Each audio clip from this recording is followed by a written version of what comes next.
Sa H-City, may halimaw na nagdudulot ng kaguluhan sa paligid. Maaari itong magpasabog ng mga bagay sa pamamagitan lamang ng isang kumpas ng kamay nito. Nang malapit ng sunggaban ng halimaw ang isang umiiyak na batang babae, sumugod si Saitama sa napakabilis na galaw at niligtas ang bata. Sobrang nagagalit ang halimaw at nagiging nakakatakot at higanteng nilalang, na lumalaki sa napakalaking laki. Ngunit si Saitama, sa kanyang hindi kapani-paniwalang lakas, ay tinalo ang halimaw sa isang suntok lamang. Nang tinitingnan ni Saitama ang mga putol na piraso ng halimaw, hindi siya nakakaramdam ng kasiyahan. Talagang lumuhad siya at malungkot na sumisigaw, bakit palaging isang suntok lang ang pabagsakin ang mga halimaw na ito? 3 taon na ang nakalilipas, si Saitama ay isang ordinaryong dude na may makapal, malusog na buhok, na nagpupumilit na makahanap ng trabaho. Isang araw, isang kakaibang halimaw na alimango ang nagpakita. Si Saitama, nalulungkot at walang pag-asa, ay hindi man lang nagtangkang tumakas. Ngunit ang crab monster na ito ay hindi interesadong saktan siya. Talagang naghahanap ito ng batang may puwet sa mukha. Hindi makapaniwala si Saitama na may ganoong bata. At kung nagkataon, nakita niya talaga ang batang lalaki na may puwet sa mukha. Si Saitama ay isang ordinaryong tao lamang at ayaw makisali. Aalis na sana siya nang biglang inatake ng crab monster ang bata. Nang hindi nag-iisip, tumalon si Saitama upang protektahan ang bata. Nagalit talaga ang crab monster at sinabihan si Saitama na lumayas o mapapatay silang lahat. Ginising ng crab monster ang fighting spirit ni Saitama na matagal nang natutulog. Ayaw na niyang maging ordinaryo, gusto niyang maging bayani. Habang walang awang inatake siya ng halimaw na alimango, lalong nag-alab ang pakiramdam ng hustisya ni Saitama. Nakakita siya ng pagkakataon, kumilos, at ginamit ang kanyang kurbata para i-blindfold ang halimaw na alimango. Pagkatapos, sa isang malakas na paghatak, inilabas niya ang isang subo ng karne ng alimango. Mula sa sandaling iyon, nagsimula si Saitama ng matinding pagsasanay sa loob ng 3 taon. Lumakas siya pero nakalbo. Siya ay naging isang kalbo, walang kapantay na puwersa. Sa isang suntok lang, kaya niyang talunin ang karamihan sa mga kaaway. Ngunit sa kaibuturan niya, nakaramdam siya ng kawalan. Ang pagiging invincible ay talagang malungkot. Ang tanging bagay na ikinatuwa niya ngayon ay ang mga sale sa supermarket. Sa tuwing may sale, nagmamadali si Saitama para magsagawa ng seryosong pamimili. Isang araw, nasa supermarket si Saitama, bumibili ng mga grocery. Biglang umuuga ng malakas ang lupa. Lumilitaw ang isang dambuhalang halimaw sa lungsod. Ngunit kalmado lamang na binibilang ni Saitama ang kanyang sukli, hindi pinapansin ang kaguluhan. Pagkatapos, kalahati ng supermarket ay nawasak, at nang tumingin si Saitama sa labas, nakita niya ang isang malaking bakas ng paa, isang higanti ang dumating. Ang higanteng ito ay isang ordinaryong tao na may matinding pagnanais na maging pinakamalakas na tao sa mundo. Kaya, ang kanyang kapatid na siyentipiko ay gumawa ng isang espesyal na potion na, kapag nainom, ay magbibigay sa kanya ng nakakatakot na kapangyarihan.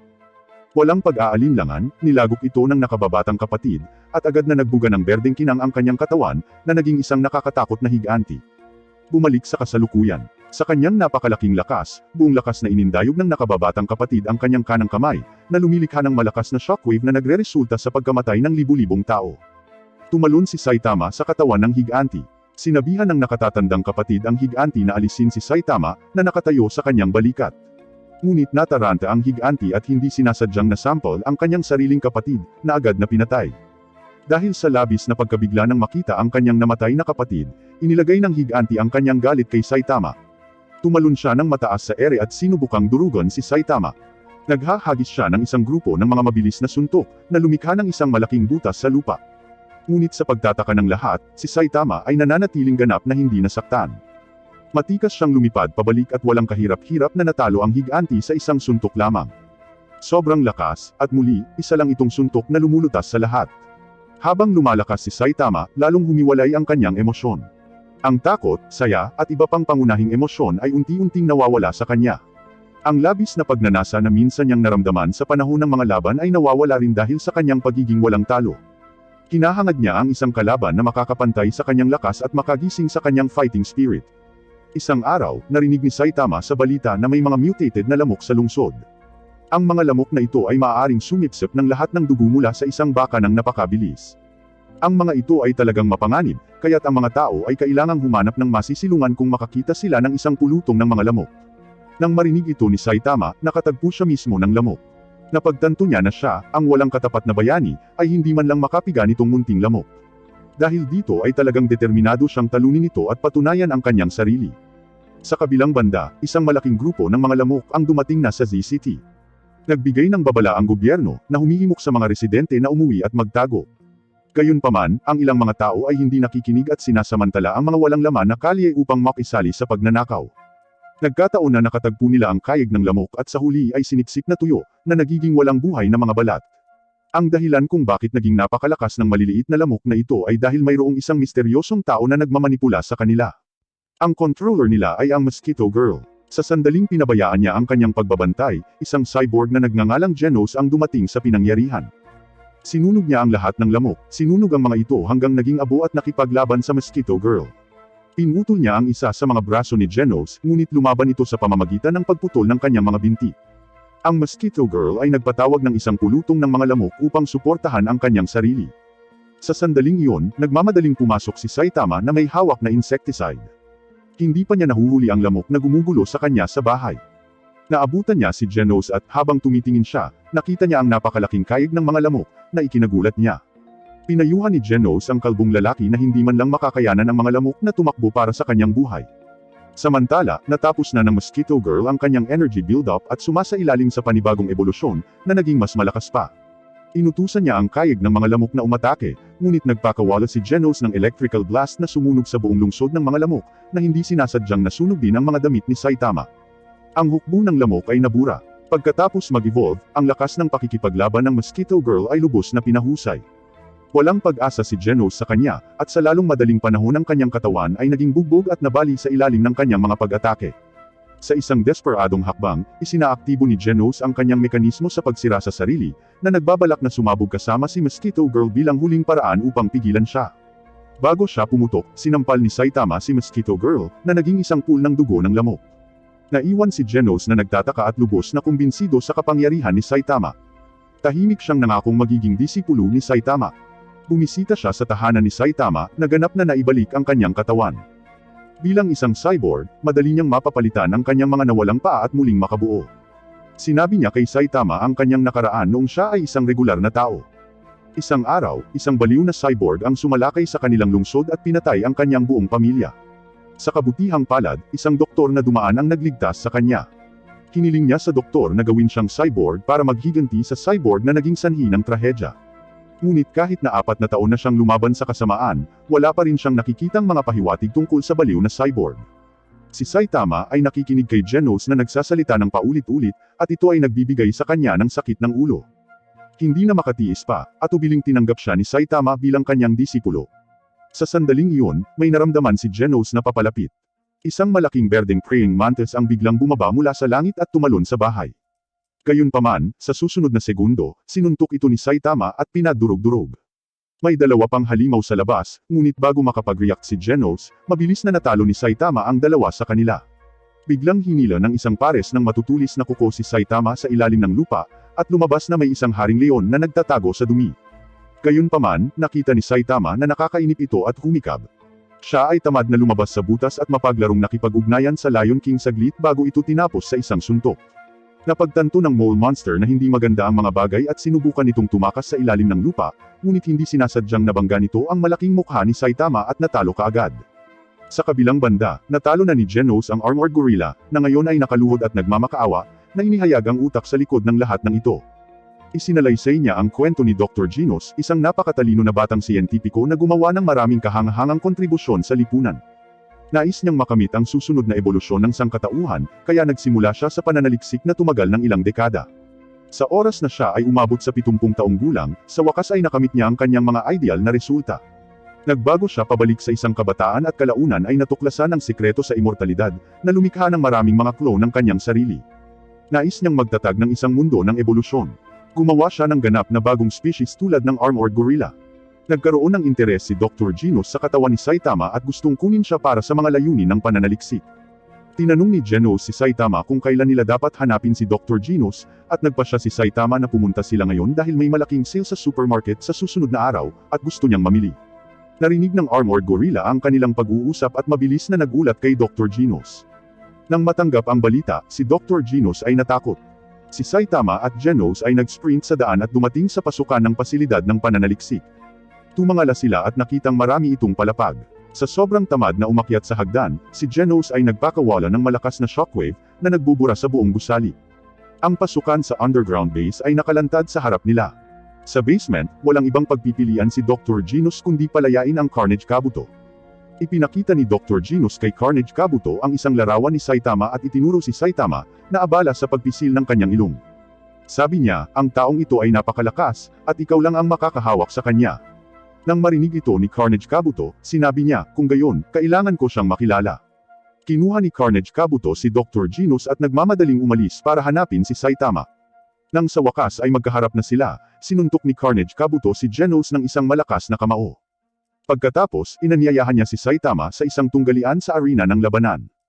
Pagdating ng dalawa sa arena, naabutan ni Genos at naglunsad ng sunod-sunod na pag-atake laban kay Carnage Kabuto. Mga apoy, machine gun, at suntok, ibinato niya ang lahat sa kanya, ngunit pinalipad pa rin ng Carnage Kabuto. Maging ang apoy ay bumabalik at nagiging popcorn ang buhok ni Genos. Mukhang si Saitama na ang humakbang. Sa wakas ay nagsimula ang tunggalian ng masigasig.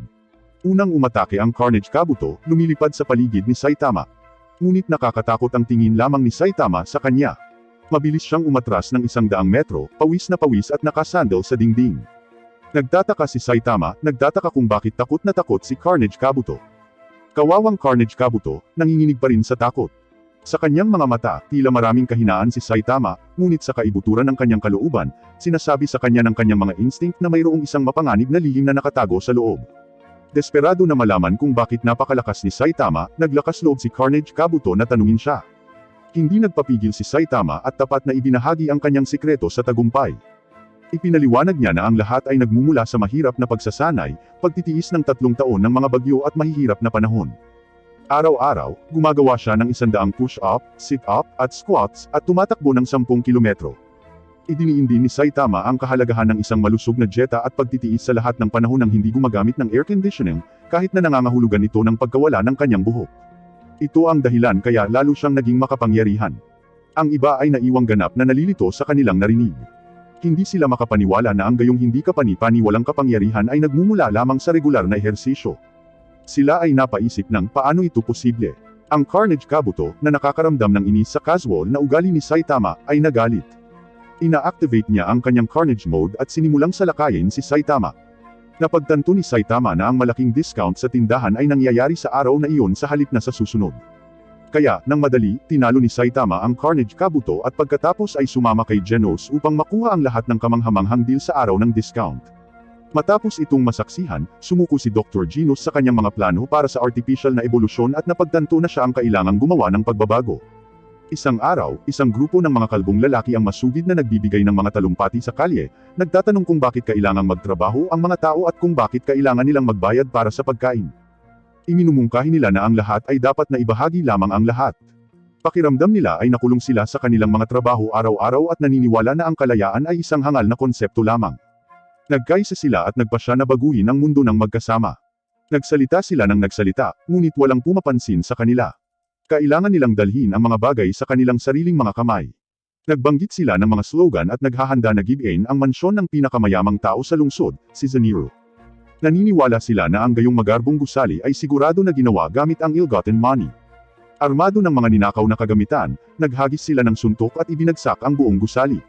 Gayunpaman, sa lalong madaling panahon napagtanto nila na nakuha nila ang maling target. Ang kanilang pinuno, si Hammerhead, ay sumusubok na kumilos ng mahinahon at iwinagayway ang kanyang kamay upang senyasan ang gang na magpatuloy. Samantala, kagigising lang ni Saitama. Narinig niya ang pag-uulat ng balita na ang isang grupo ng mga kalbo ay nagdudulot ng kaguluhan sa lungsod. Nagdilim ang mukha ni Saitama nang marinig ito dahil kalbo rin siya. Sinisira nila ang kanyang reputasyon. Nagmamaktol si Saitama at naghahanda na pumunta at harapin sila. Ang mga kalbo ay nasa isang standoff sa pulisya, suot ang kanilang mekanikal na baluti na ginagawang hindi sila magagapi laban sa mga ordinaryong tao. Sa sandaling iyon, dumating ang bayani ng C-Class, si Muman Rider, sakay ng kanyang bisikleta. Matapang niyang hinarap ang gang ng mga kalbo, at ang karamihan ay nag-cheer para sa kanya. Gayunpaman, sa isang suntok, siya ay napabagsak. Nakita ni Zaniro, ang pinakamayamang tao, na siya ang target ng mga kalbo, at siya ay nag-alala. Kumuha siya ng sarili niyang bodyguard na pinangalan ng Speed o Sound Sonic para protektahan siya mula kay Hammerhead at sa kanyang mga barkada. Lumapit si Sonic kay Hammerhead at pinayuhan silang sumuko at maging makatwiran. Ikinagalit ito ni Hammerhead, na nagutos sa kanyang mga tagasunod na umatake. Ngunit si Sonic ay kasing bilis ng kidlat, mabilis na tinatalo sila isa-isa. Kumuha si Hammerhead ng isang malaking bato at sinubukang patamaan si Sonic, ngunit madaling nakaiwas si Sonic sa pag-atake. Hinaharangan ni Hammerhead ang mga galaw ni Sonic gamit ang mga bato, na lumilikha ng makitid na daanan. Napangiti si Sonic at nagpasyang ipakita kay Hammerhead kung ano ang totoong bilis. Napakabilis ng kanyang takbo kaya hindi man lang makita ni Hammerhead kung nasaan siya. Dahil sa pagkataranta, binago ni Hammerhead ang kanyang diskarte at kinuha ang isang malaking puno, inihampas ito kay Sonic. Naniniwala siyang ganap niyang hinarangan ang landas ni Sonic. Ngunit sa susunod na segundo, isang dart ang lumipad at tumama kay Hammerhead sa likod ng kanyang ulo. Umikot na pala si Sonic sa likod niya. Iniulat ni Sonic kay Zanero na kumpleto na ang misyon. Sa kanyang pagtataka, nawala ang katawan ni Hammerhead sa isang iglap.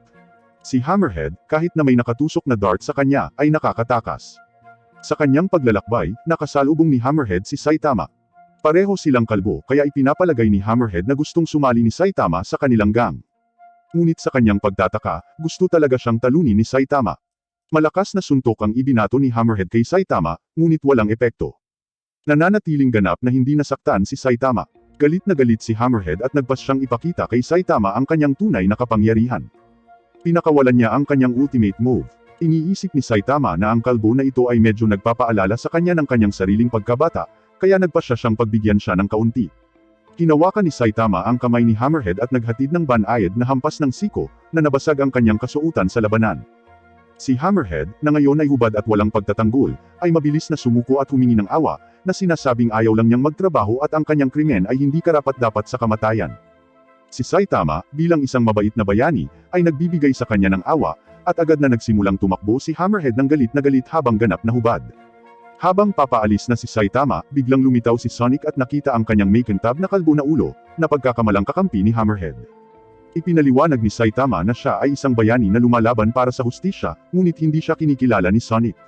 Mukhang napakababa pa rin ng katanyagan ni Saitama sa pangkalahatang publiko. Mabilis na umikot si Sonic sa paligid ni Saitama, na naniniwalang hindi mapapantayan ang kanyang bilis. Gayunpaman, nakikita ni Saitama ang kanyang mga galaw ng walang kahirap-hirap, mahinahong umiiwas sa kanyang mga pag-atake. Pagkatapos, aksidenteng nasuntok siya ni Saitama sa itlog. Tiniis ni Sonic ang sakit at nagbanta na sa susunod na pagkikita nila, ito na ang kamatayan ni Saitama. Naawa si Saitama kay Sonic at sinir siya. Nang gabing iyon, isang seryosong tanong ang bumabagabag kay Saitama. Siya ay naging part-time na bayani sa loob ng 3 taon, masigasig na tinatalo ang hindi mabilang na mga halimaw. Sa kabila ng kanyang kabayanihan, nagtataka siya kung bakit walang kumikilala sa kanya. Inalam ni Genos ang dahilan at tinanong si Saitama kung nakarehistro na siya sa Hero Association. Upang maging isang kinikilalang bayani, kailangang kumuha ng pagsusuri sa Hero Association. Kung hindi, maituturing silang weirdo. Hindi akalain ni Saitama na magiging napakahirap ang pagiging bayani. Hindi pa rin nakarehistro si Genos at nagpasya silang magsama para mag-apply. Sa loob ng punong tanggapan ng Hero Association, tinatalakay ng mga tauhan ang pagsusuri ng mga bayani. Ngayong taon, ang bilang ng mga aplikante ay lumampas sa 10,000, na nagpapataas ng mga alalahanin tungkol sa kalidad ng mga bayani. Nagpasya silang dagdagan ang kahirapan ng pagsubok. Gayunpaman, para kay Saitama, ito ay isang madaling bagay. Ang lahat ay naghihintay na makita siyang mabigo, ngunit sa susunod na sandali, sila ay naiwang tulala. Sa panahon ng pagsubok sa liksi, ang bilis ni Saitama ay napakabilis na nagiging malabo. Habang nagsisimula pa lang ang iba, nakatapos na siya ng ilang lap. Sa panahon ng pagsusulit sa weightlifting, walang kahirap-hirap siyang nagbubuhat ng mga dumbbell na tumitimbang ng ilang tonelada at inihagis ang shot put, na tumagos sa bubong. Hindi nagtagal, lumabas na ang mga resulta ng pagsusulit. Nakatanggap si Genos ng perpektong marka at nirerango bilang isang S-class na bayani. Binuksan ni Saitama ang kanyang scorecard, nakitang kalahati lang ng S ang nakikita, at nakahinga ng maluwag. Gayunpaman, ang natitirang grado ay lumalabas na isang C. Sa kabila ng pagsira sa lahat ng mga record sa mga pisikal na pagsusulit, maaari lamang siyang makatanggap ng maksimum na 50 puntos, at ang kanyang marka sa written exam ay 21, na nagre-resulta sa kabuoang score na 71, halos hindi siya nakapasa sa isang mababang rango na C-class na bayani. Nagtitipon sila sa silid ng pagpupulong kung saan ipinapaliwanag ng isang elder ang Code of Hero Conduct. Si Saitama, casual na ngumunguya ng gum, ay hindi gaanong binibigyang pansin. Ang senior hero, si Snake, ay itinalaga bilang kanilang guro, at talagang naiinis siya sa hindi naaangkop na pag-uugali ni Saitama. Sa pag-uwi, sinabi ni Genos kay Saitama ang tungkol sa pinagmulan ng Hero Association. 3 taon na ang nakalilipas, ang apo ng pinakamayamang tao sa lungsod ay inatake ng isang halimaw ngunit nailigtas ng isang dumaan. Nagpapasalamat, ang mayamang tao ay namuhunan ng lahat ng kanyang kayamanan upang maitatag ang Hero Association upang matulungan ang mas maraming tao. Matapos makipaghiwalay kay Genos, mag-isang naglalakad si Saitama sa kalsada nang harangin siya ni Snake. Nagpasya si Snake na turuan ng leksyon si Saitama dahil sa kanyang saloobin sa klase. Mukhang isang magandang ideya, ngunit ang katotohanan ay malupit at masakit. Kinabukasan, pumunta sina Saitama at Genos para sa panlabas na pagsasanay. Hindi pa rin naniniwala si Genos sa lihim na diskarte sa pagsasanay ni Saitama at iniisip na maaaring may isa pang lihim kahit na si Saitama mismo ay hindi alam. Sinubukan ni Genos na pilitin ang tunay na lakas ni Saitama sa pamamagitan ng paggamit ng kanyang ultimate move. Ngunit kumpara kay Genos na todo-todo, si Saitama ay palaging mas nakaka-relax. Gaano man pagbutihin ni Genos ang kanyang bilis o gumamit ng mga kanya ng laser, ni hindi niya masira ang mga damit ni Saitama. Ngayon ay si Genos ang hindi nasisiyahan, nagtataka kung bakit hindi lumalaban si Saitama. Nang makitang seryoso si Genos, ikinuyong ni Saitama ang kanyang kamao at seryoso ang mukha, handang atakihin si Genos. Biglang huminto ang kamao. Sa pamamagitan lamang ng daloy ng hangin na dulot ng suntok, lumilikha ito ng napakalaking puwang sa kanyon.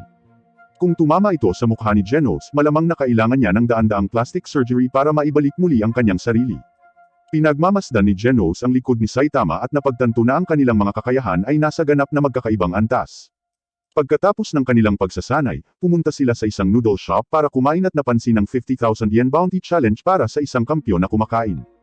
Bagamat hindi kayang pantayan ni Genos ang lakas ni Saitama, bilang isang cyborg, mayroon siyang napakalaking bentahe pagdating sa pagkain. Sa huli, pareho silang matagumpay na nakumpleto ang hamon. Si Sweet Mask, ang nangungunang Class A na bayani, ay biglang lumitaw at binabati si Genos at tinatanggap siya sa koponan. Bagamat hindi alam ni Saitama kung bakit ginawa ito ni Sweet Mask, naiinggit siya sa napakalaking kasikatan ni Sweet Mask. Nang gabing iyon, dinala ni Genos ang lahat ng kanyang mga gamit at lumipat sa bahay ni Saitama. Sa una ay tumanggi si Saitama, ngunit si Genos ay hindi tumanggap ng hindi, bilang sagot at nagsimulang magtapon ng pera. Ang kawawang bayaning si Saitama ay nag-aatubili na tinanggap si Genos bilang kanyang kasama sa silid. Sa isang kisap mata, 5 araw na ang lumipas mula nang maging propesyonal na bayani si Saitama. Habang dahan-dahan siyang nagbabasa ng manga, binibigyan siya ni Genos ng masamang balita.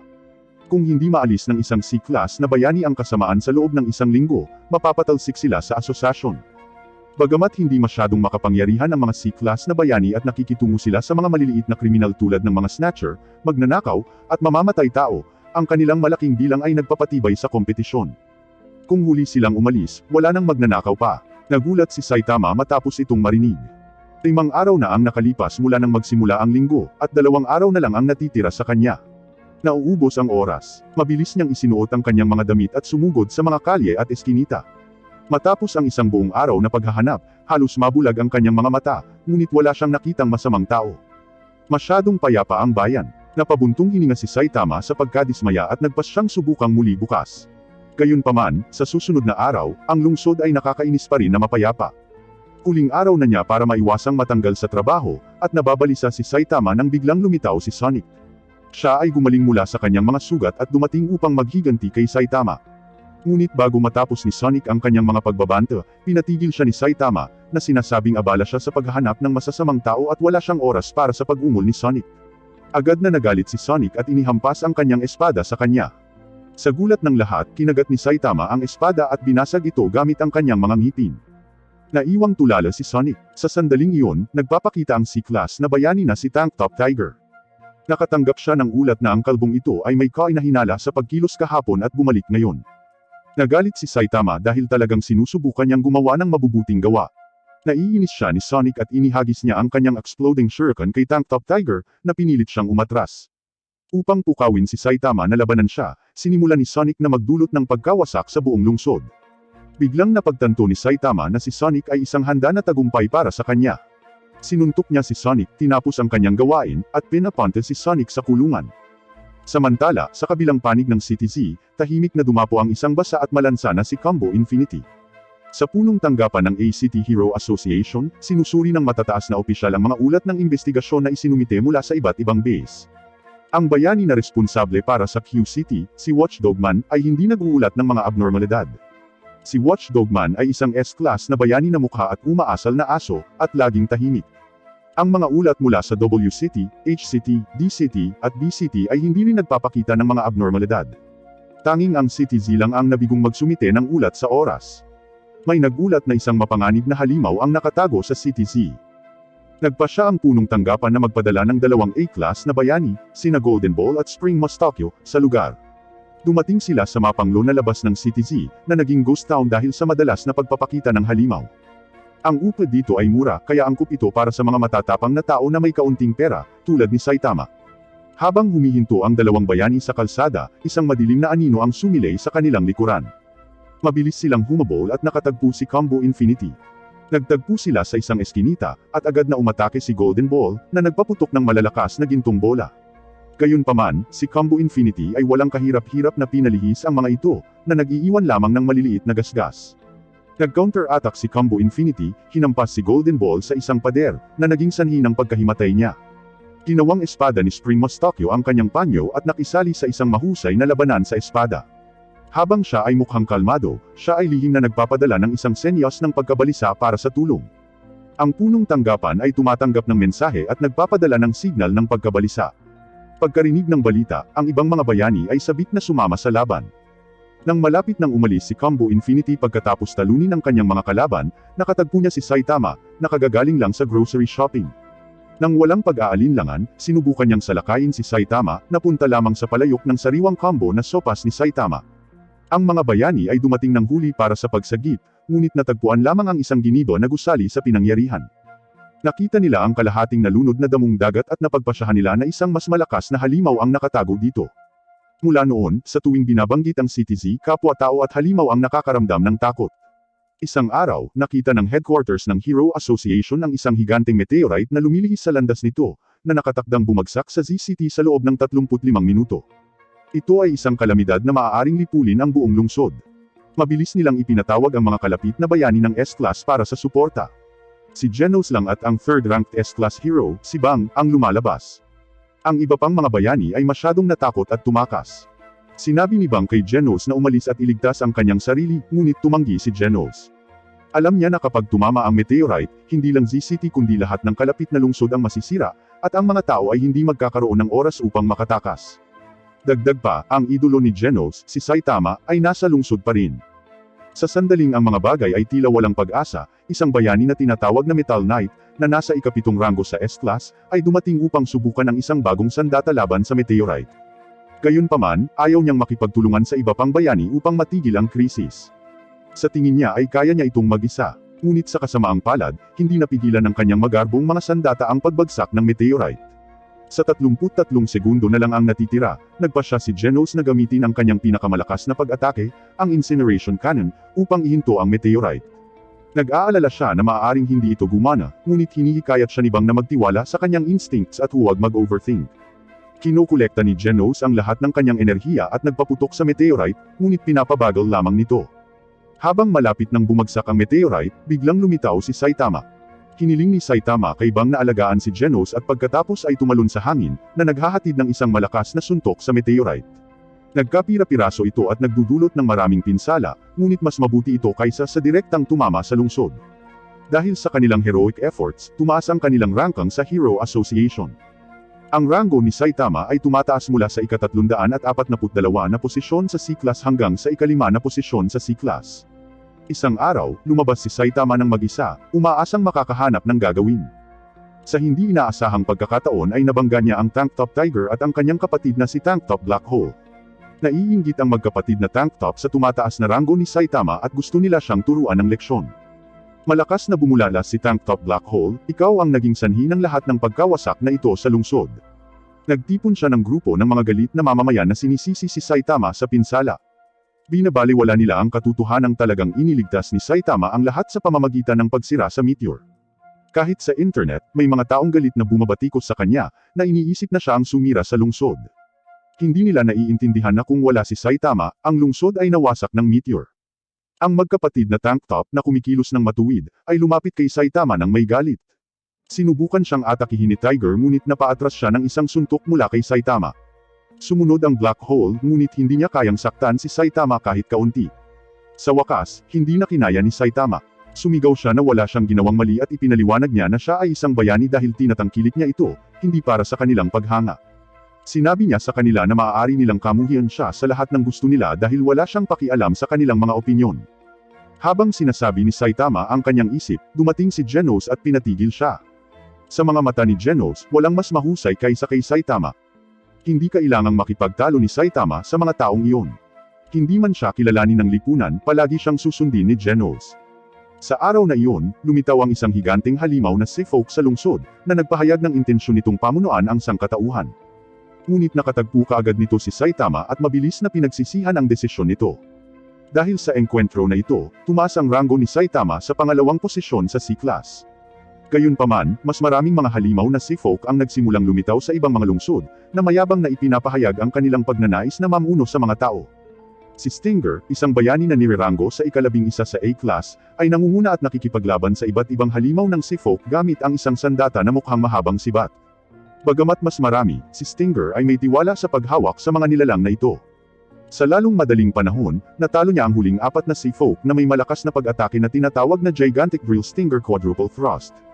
Ngunit ang Sea King, ang pinuno ng Seafolk, ay humawak kay Stinger. Nang matanggap ni Saitama at ng kanyang alagad na si Genos ang balita, nagmadali silang iligtas. Si Genos, sa pag-aakalang masyadong mabagal si Saitama, ay naunang tumakbo para magligtas. Sa Hero Association, ang mga sakuna ay inuri sa iba't ibang antas batay sa kanilang panganib. Ang antas ng Tiger ay kumakatawan sa isang krisis na nagbabanta sa maraming buhay. Ang antas ng demonyo ay nagpapahiwatig ng isang krisis na maaaring huminto sa isang lungsod o maging sanhi ng pagkawasak nito. Ang antas ng Dragon ay tumutukoy sa isang krisis na maaaring sirain ang maraming lungsod, at ang antas ng Diyos ay kumakatawan sa isang krisis na maaaring puksain ang sangkatauhan. Ang antas ng sakuna ay tumataas mula Tiger hanggang Demon, na naging dahilan upang lumikas ang mga bayani ng C-Class.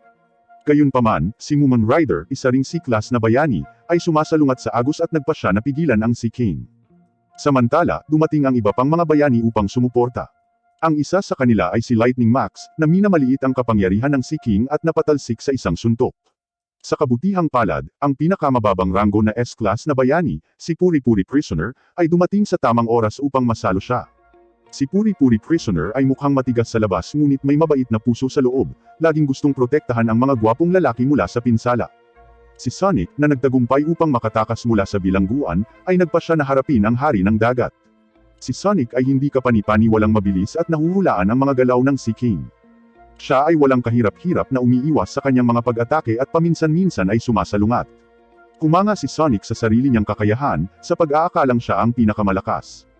Gayunpaman, hindi nagtatagal ang kanyang kaligayahan dahil umuulan ng malakas, na nagiging sanhi ng pagtaas ng bilis, lakas, at laki ng Sea King. Tumalabas na ang Sea King ay isang nilalang na nabubuhay sa tubig, at ang ulan ay nagpapabata sa kanya, na nagbabalik sa kanya sa kanyang buong kapangyarihan. Napagtanto ni Sonic na hindi niya siya matatalo ng gamit ang kamay at umatras sa ngayon. Ang hari ng dagat ay naging mas mayabang, sinusubukang makapunta sa kanlungan ng mga tao at naghahanda upang magwala. Sa loob ng kanlungan, mayroon lamang mga ordinaryong mamamayan at ilang C-Class na bayani. Sa kabila ng malaking pagkakaiba sa lakas, ang mga bayani ay humakbang upang protektahan ang mga tao. Gayunpaman, ang katotohanan ay malupit. Samantala, nakasalubong ni Saitama, na mabagal na tumatakbo, si Mumen Rider, at sabay silang sumakay. Nang makita ang buhay ng mga mamamayan sa napipintong panganib, dumating si Genos sa tamang oras. Naglunsad siya ng isang malakas na strike, pinalipad ang Sea King at lumikha ng isang napakalaking crater. Naghiyawan ang mga tao, ngunit biglang lumitaw ang Sea King sa tabi ni Genos, pinunit ang kanyang braso at ibinagsak siya sa isang pader. Nang maglaon, naghiwalay sina Mumen Rider at Saitama, kasama si Mumen Rider na desperadong nagbibisikleta patungo sa kanlungan. Si Genos, sa kabila ng kanyang mga pinsala, ay hinihimok ang mga mamamayan na tumakas at nakikibahagi sa isang matinding labanan sa halimaw. Gumagamit siya ng mga flame cannon, lightning eyes, at maging isang mabigat na machine gun, ngunit tila walang gumagana. Sa isang sandali ng pagkapatas, ang Sea King ay nagdura ng nakakaagnas na laway patungo sa isang batang babae sa karamihan. Mabilis na nag-teleport si Genos sa kanyang harapan, na basang-basa sa nakakadiri na laway. Ang laway ng Sea King ay kasing corrosive ng sulfuric acid, at sa loob ng ilang segundo, natunaw si Genos hanggang sa isang kalansay, na nawawala ang kanyang mga kakayahan sa pakikipaglaban. Sinamantala ang pagkakataon, sumulong ang Sea King upang tapusin si Genos nang may bumanggang bisikleta sa kanya. Ito ay si Mumen Rider. Tinitingnan ng Sea King ang mahinang nasa harapan niya at hindi siya interesado. Sa isang kamay lang, pinaglaruan niya si Mumen Rider. Kahit na si Mumen Rider ay napakahina sa mga tuntunin ng kakayahan sa pakikipaglaban, siya ay nagtataglay ng isang malakas na espiritu. Sa kanyang never give up attitude, paulit-ulit siyang bumabangon. Alam niyang maliit siya at mahina, pero simula nang maging bayani siya, wala nang atrosin. Para sa kapakanan ng hustisya, siya ay sumusulong ng walang pag-aalinlangan. Ang kanyang mga salita ay umaantig sa puso ng karamihan, at ang kanilang moral ay biglang tumaas. Iniipon ni Mumen Rider ang lahat ng kanyang lakas at naglunsad ng pag-atake laban sa Hari ng Dagat. Muli siyang pinatumba ng Haring Dagat. Sa sandaling iyon, dumating si Saitama at nasalo si Mumen Rider. Ibinaba siya ni Saitama at matapang na idineklara na gagawin niyang fish paste ang Sea King. Ang Sea King ay nakikinig at sinuntok si Saitama sa ulo, ngunit sa kanyang pagtataka, wala itong epekto. Ang Sea King ay biglang nagsimulang magpakilala, na sinasabing siya ang hindi magagapi na Sea King, ang tuktok na maninila. Tinapik ni Saitama ang kanyang tainga, nakitang nakakainis ang pananalita ng Sea King, at sinabihan siyang tumahimik dahil nagmamadali siyang umuwi at maglaba. Nagalit ang Sea King at nagpakawalo ng malakas na suntok kay Saitama, ngunit natalo siya ni Saitama sa isang suntok. Namangha ang mga nanunood sa kanilang nakikita. May nagsimulang manira sa ibang mga bayani, na nagsasabing kahit isang C-class na bayani tulad ni Saitama ay madaling talunin ng Sea King. Mukhang hindi naman ganoon kabigat ang Sea King. Ang mga naunang bayani, tulad ng mga A-class at S-class, ay isang grupo lamang ng mga mahihina na hindi tumupad sa kanilang mga pangalan. Gayunpaman, naiintindihan at ipinagtatanggol ng ilang tao ang iba pang mga bayani. Nang marinig ang argumento, bumalong si Saitama sa kanyang sarili, na sinasabing salamat sa ibang mga bayani na naubos ang lakas ng Sea King kaya madali niya itong natalo. Timing ang lahat, at nagkataon lang na nakuha niya ang credit. Mapaglarong ipinagmamalaki ni Saitama na ang lahat ay dahil sa kanyang sariling pagsisikap. Ibinaling ng karamihan ang kanilang galit kay Saitama, na sinasabing ang kalbong ito ay umangat sa kanyang posisyon sa pamamagitan ng pandaraya. Sa pagmumuni-muni, napagtanto nila na ang iba pang mga bayani ay higit na karapat-dapat na papurihan, lalo na ang mga mas maagang nagsakripisyo ng sarili. Si Genos, na nasaksihan ang pagpuna kay Saitama, ay nalulungkot ngunit naiintindihan niya na ito ang landas na pinili ni Saitama. Nang maglaon, nakatanggap sina Saitama at Genos ng isang malaking kahon ng mga liham. Ito ay mga liham pasasalamat na ipinadala ng kanilang mga tagahanga matapos talunin ang Haring Dagat. Karamihan sa kanila ay naka-address kay Genos, habang kay Saitama ay mayroon lamang 2 sulat. Ang isa sa kanila ay isang mapuot na liham na tinatawag siyang manloloko. Ang isa pa ay isang taos-pusong liham ng pasasalamat na ikinagulat ni Saitama. Nagpapadala rin ang Hero Association ng sulat kay Saitama, na ipinapaalam sa kanya na ang kanyang rango ay na-upgrade sa unang pwesto sa C-class at siya ay karapat-dapat para sa promosyon sa B-class. Nasa sabik, pumunta si Saitama sa punong tanggapan at pumayag na ma-promote sa B-class. Hawak ang kanyang bagong binigay na B-class certificate, masaya siya. Sa kanyang pag-uwi, nakita niya ang isang street vendor na nagtitinda ng merienda at bigla siyang nakaramdam ng gutom. May nag-aalok na e-treat siya sa hapunan. Tumingin siya sa tao at napagtanto na ito ay si Mumen Rider, isang bayani na nakatagpo niya noon. Ipinahayag ni Mumen Rider na siya ang nagpadala ng liham ng pasasalamat at nagpumilit na magbayad para sa hapunan ni Saitama. Matapos ang pagkatalo ng mga halimaw ng Sea Folk, ang hari ng dinosaur ang pumalit sa kanilang misyon na lupigin ang mundo at planong salakayin ang lungsod. Ngunit bago pa man siya makarating sa lungsod, nakatagpo niya si Tatsumaki, ang second-ranked S-class hero. Si Tatsumaki ay may kakayahang lumutang sa hangin na may berdeng aura na nakapalibot sa kanya. Nagpatawag siya ng mga meteorite mula sa kalawakan at tinapos ang hari ng mga dinosaur sa isang skeleton. Samantala, binisita ni Genos at Saitama ang bahay ni Bang, kung saan sinabi ni Bang sa kanila ang tungkol sa kanyang dating nangungunang estudyante, si Goro, na nawala ng kontrol at tinalo ang lahat ng iba pa niyang estudyante. Biglang dumating ang isang kawani mula sa Hero Association at ipinaalam sa kanila na may emergency na idineklara, at lahat ng S-class na bayani ay dapat dumalo sa isang pulong. Ang lahat ng mga bayani ng S-class ay nagtitipon para sa pulong. Parang big deal naman this time. Si Saitama, na walang magandang gawin, ay nagpa siya na sumali sa kaguluhan. Dumating sila sa punong tanggapan ng Hero Association, kung saan nakilala nila si Atomic Samurai, isang S-class na bayani na iginagalang lamang ang malalakas at tumangging makipagkamay kay Saitama. Nakikita rin nila si Tatsumaki, na pumapangalawa sa S-class. Magsisimula na ang pulong, at ang 17 na S-class na bayani ay umupo sa kanilang mga upuan, na lumilikha ng isang pakiramdam ng pressure. Ang lahat ng S-class na bayani ay naruroon, maliban kay Blast, ang nangungunang S-class na bayani na hindi kailanman nagpapakita.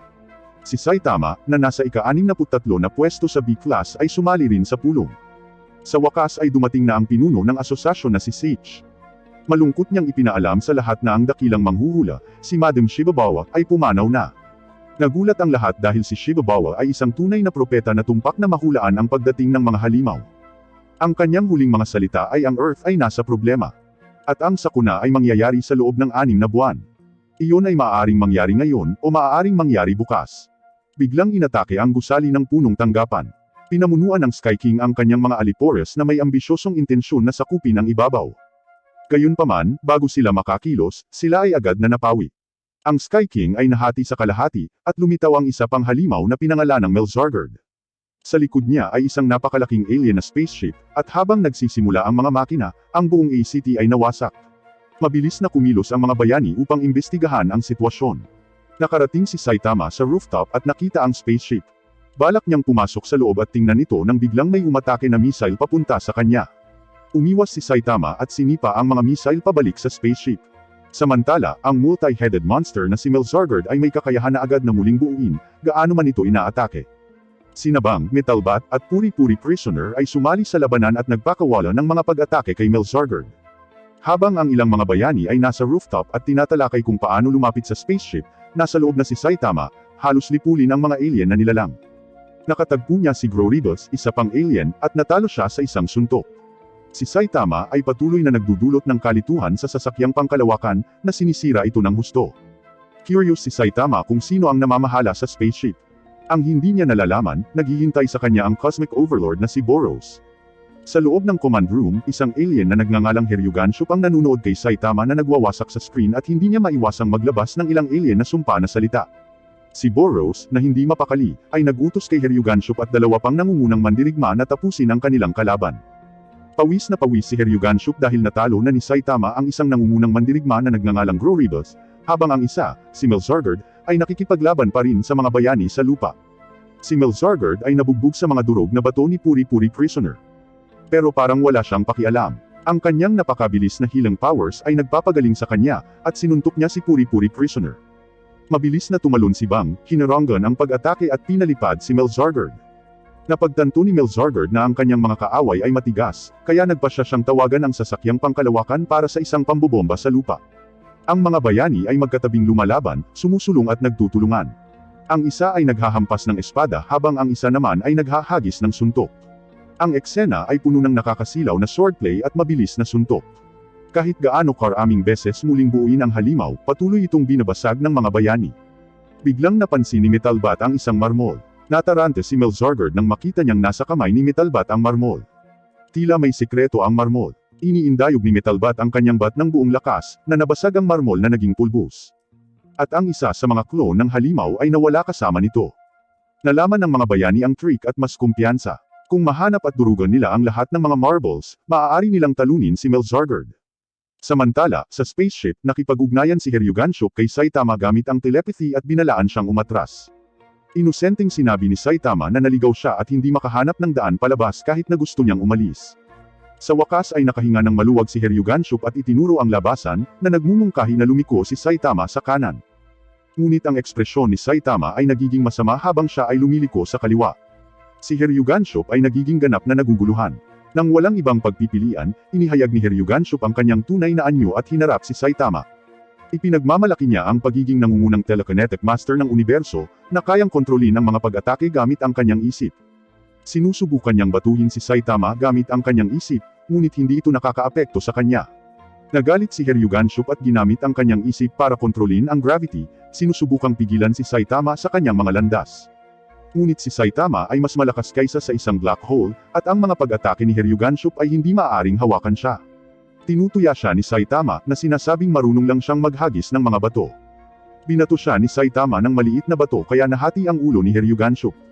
Tinanong ni Saitama ang isa sa mga mahina na halimaw para malaman kung nasaan ang pinuno ng spaceship. Samantala, ang sasakyang pangkalawakan ay nagsimulang bombahin ang lupa ng hindi mabilang na mga missile. Pinahinto ni Tatsumaki ang mga missile sa kalagitnaan ng hangin at pinabalik ang mga ito sa spaceship, na nagdulot ng napakalaking pagsabog. Nagalit si Melzargard at ang kanyang dalawang braso ay naging hindi mabilang na mga tentacles, na umaatake sa mga bayani. Tinamaan ni Metalbat ang mga tentacles, habang si Puri-Puri Prisoner ay humahawak at pinigilan sila. Sinamantala ni Bang ang pagkakataon na tumalon at basagin ang ulo ng halimaw, hanapin ang marmol, at dinurog ito sa pagitan ng kanyang mga daliri. Pinabayaan ni Bang ang kanyang pagbabantay saglit at pinalipad ng 100 metro ni Melzargard, sa huli ay naka-embed sa isang bato, na wala ng malay. Ngayon, isang marmol na lang ang natitira kay Melzargard. Kung madudurog, mananalo ang mga bayani. Sa kabilang panig, sa spaceship, sa wakas ay nakatagpo ni Saitama si Boros. Sa isang sulyap lang, napagtanto ni Boros na si Saitama ay nagtatago ng napakalaking kapangyarihan. Tinanong ni Saitama si Boros tungkol sa kanyang tunay na motibo. Ipinaliwanag ni Boros na pumunta siya rito dahil sa isang propesya. Matapos masakop ang universo, wala siyang mahanap na karapat-dapat na kalaban at nainip. Sinabi sa kanya ng isang orakulo na mayroong isang tao sa Earth na makakalaban sa kanya, kaya pumunta siya rito upang magsaya at maranasan ang matagal nang nawawalang thrill. Sinuntok siya ni Saitama, nagbigay sa kanya ng thrill na nawawala sa kanya. Sinabi ni Saitama kay Boros na ang pagiging bored ay hindi dahilan para salakayin ng ibang mga planeta at ang kanyang paraan ng pag-iisip ay may depekto. Nabasag ang baluti ni Boros na nagpapakita na pinipigilan nito ang kanyang napakalaking kapangyarihan. Nang nasira, ang kanyang kapangyarihan ay ganap na naibalik. Sumasa ilalim si Boros sa pagbabago, nagiging makulay ang kanyang katawan, napapaligiran ng mga sparks at fluorescent lights. Siya ay sumusugod kay Saitama. Sinabi ni Saitama na may walang kwentang ekspresyon, na mukhang nakakatakot si Boros. Nakikisali sila sa isang paghabol, na pinananatili ni Boros ang kalamangan. Sa wakas, sumuntok si Saitama. Nagtatapos ito sa pagkawala ng braso ni Boros. Malinaw na hindi inaasahan ni Boros na makakatagpo ang isang taong napakalakas sa Earth. Sa lupa, si Tank Top Master, isang S-class na bayani, ay itinaas ang isang gusali gamit ang isang kamay at ginagamit ito bilang isang projectile upang atakehin ang spaceship. Gayunpaman, kung ikukumpara kay Tatsumaki, na pumapangalawa, ang kanyang mga pagsisikap ay parang wala lang. Si Tatsumaki ay nagmamanipula ng maraming gusali, na patuloy na inihahagis ang mga ito sa spaceship. Sa di kalayuan, parang nakakasilaw na fireworks display. Pagkatapos ng laban, umalis si Drive Knight pagkatapos sabihin kay Genos na si Metal Knight ay kanyang kaaway. Si Melzargard ay nananatiling walang humpay. Iniswing ni Atomic Samurai ang kanyang mahabang espada, nakikibahagi sa isang matinding labanan. Sa sandaling ito, si Bang, na knockout kanina, ay sumama sa laban, na ikinagulat ni Melzargard. Sinasamantala ang kanyang sorpresa, si Atomic Samurai ay umatake mula sa likuran, gamit ang kanyang ultimate technique para hatiin si Melzargard sa mga piraso. Bago makabawi si Melzargard, hinampas ni Bang ang kanyang core marble gamit ang isang malakas na hampas ng palad, na dinurog ang huling marmol at tinalo si Melzargard. Samantala, sina Saitama at Boros ay nagsisimula sa kanilang ikalawang round. Sa isang panig, mayroon tayong Boros, na gustong maging pinuno ng buong Sansinukob at iniisip na siya ay walang kapantay. At sa kabilang banda, mayroon tayong Saitama, isang super talentadong bayani na kayang talunin ang sinuman sa isang suntok lamang. Sinabi ni Boros na siya at ang kanyang uri ay nagmula sa isang talagang matigas na planeta, kaya mabilis silang makakapag-regenerate. Si Boros ang pinakamalakas sa kanilang lahat. Nakakainis ito kay Saitama at sa tingin niya ay napakaraming salita. Nakakainis din talaga ito kay Boros, kaya ginagamit niya ang kanyang ultimate move na tinatawag na Meteoric Burst. Nang sa wakas ay napagtanto ni Saitama kung ano ang nangyayari, nakita niya ang kanyang sarili sa buwan. Nagpasya siyang magsaya at makipaglaro sa ilang moonrock. Ngunit pagkatapos ay tumingin siya sa kanyang magandang asul na tahanan, ang Earth, at sa isang malakas na paglukso, tumalon siya pabalik. Laking gulat ni Boros. Hindi niya inaasahan na ganito kalakas si Saitama. Kahit na ang paggamit ng lahat ng kanyang kapangyarihan ay makakasama sa kanyang buhay, ibinibigay pa rin ni Boros ang lahat ng mayroon siya at sinusugod si Saitama. Ngunit sa pagkakataong ito, hindi siya hinayaan ni Saitama na madaig siya. Naghagis siya ng pangalawang suntok. Nagsimulang mamula ang mga mata ni Boros, at lumuwa siya ng isang suka ng dugo. Hindi siya binibigyan ni Saitama ng pagkakataong makahinga at nagsimulang maglanding ng sunod-sunod na suntok. Hinahampas niya si Boros hanggang sa maging lusek ng dugo. Bagamat may kakayahan si Boros na muling makabuo, ito ay isang buhay o kamatayang sitwasyon para sa kanya. Isinapanganib ni Boros ang kanyang buhay at pinakawalan ang kanyang ultimate move, na maaaring sirain ang buong Earth kung hindi titigil. Napilitan si Saitama na gamitin ang kanyang ultimate move sa unang pagkakataon, ang Serious Punch. Napakalakas ng suntok na ito na nagpapadala ng panginginig sa Earth. Natalo na naman si Boros. Nakahiga siya sa lupa na bugbog at bali ang katawan. Iniipon niya ang kanyang huling beat ng lakas at nagtanong kung natalo siya. Hindi sumagot si Saitama ngunit hinahangaan niya si Boros sa pagiging matatag. Napagtanto ni Boros na hindi man lang ginamit ni Saitama ang kanyang buong kapangyarihan. Sa pagkatalo ni Boros, gumuho ang buong spaceship. Sa sandaling iyon, dumating si Sweet Mask, ngunit nagalit siya nang makitang wasak ang lungsod. Tinanong niya ang mga bayani ng S-Class, na sinasabing tampalasan nilang tinatawag itong tagumpay pagkatapos ng napakalaking pinsala. Nakita niya ang kanilang kawalan ng kakayahan na hindi karapat-dapat at nagmumungkahi na umalis sila ng maaga. Ang nakakatusok na komentong ito ay nagdudulot ng argumento, at malapit nang mawala ng kontrol si Metalbat at magsimulang makipaglaban. Ngunit biglang, isang metal na bodega ang bumaba mula sa langit, at si Metal Knight ang dumating. Siya ay ganap na hindi pinapansin ang sitwasyon at nakatutok sa pagkolekta ng alien na teknolohiya at ang mga labi ng spaceship. Naalala ni Genos na nasa loob pa ng spaceship ang kanyang guro. Si Tatsumaki, nakatayo sa harap ng spaceship, ay tila naliligaw sa pag-iisip. Pagkatapos ng malakas na kalabog, sumambulat si Saitama sa dingding. Hindi niya pinansin ang pagtataka ni Tatsumaki at nakipagkita kay Genos. Casual niyang sinabi na ang kalaban ngayon ay ang pinakamalakas na nakatagpo nila sa ngayon. Si Tatsumaki, pakiramdam na hindi pinansin, ay hindi na makayanan at iniinsulto si Saitama, na tinawag siyang show-off na kalbo ng isang B-class na bayani. Hinihikayat ni Saitama si Genos na turuan siya, ngunit sa susunod na sandali, hinampas ni Tatsumaki si Genos sa spaceship. Ang kanilang mga kakayahan sa pakikipaglaban ay nasa ganap na magkakaibang antas. Ang sakuna na ito ay nagiging sanhi ng ganap na paglaho ng ACT. Ginagawa ng Hero Association ng ACT bilang isang steel fortress, na may mga kalsadang umaabot upang mabilis na kumonekta sa ibang mga lungsod.